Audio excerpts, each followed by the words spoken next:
Hello mga pangga! Kamusta kayong lahat? Sana ay nasa mabuti kayong kalagayan habang napapanood nyo ang video ito. So dito nga portion ga naghuhugas tayo dito ga, at saka ito guys ay daan pa namin or luma pa namin na kusina na before pa siya na renovate. So ipapakita ko sa inyo ngayon ang update sa kusina ng kadama or sa aking opisina. So ito ang video na ito ay before ito na gin-renovate ang aming kusina na pinangtapon ang lahat-lahat ng kagamitan. So this is the latest update sa aming kusina. Nag-install na sila ng mga pipes, mga lines para sa kuryente at tubig. So ito na aming itsura ng kusina namin guys. Ang kusina, ang aking opisina. This will be the laundry area and toilet. So nag-install na sila ng mga linya para sa tubig, gripo. Talagang ginila oh. Mag-change talaga ng mga tiles. Biniak talaga yung mga tiles dati dito guys. Tsaka pati yung ceiling.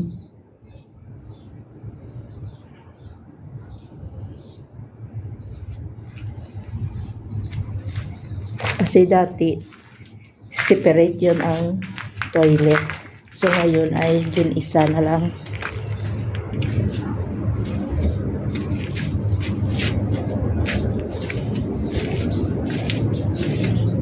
So dati dito ang aming CR.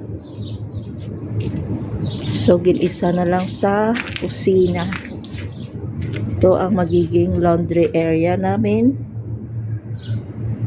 At ang toilet.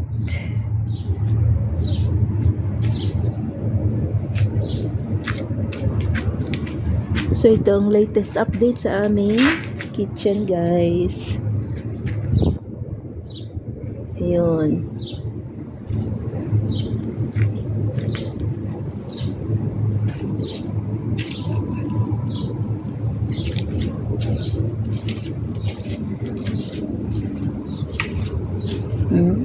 Palaging nag-sunstorm dito, so ang daming alikabok.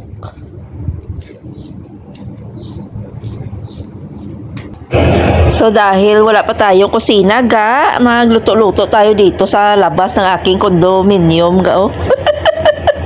Kasi dito ginlagay muna ang stove na itatapon pa ito guys.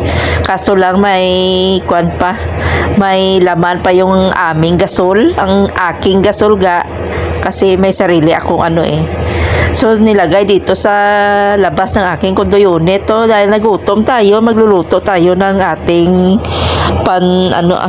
pantawid gutom na Indomie. So makaka-relate yan, no?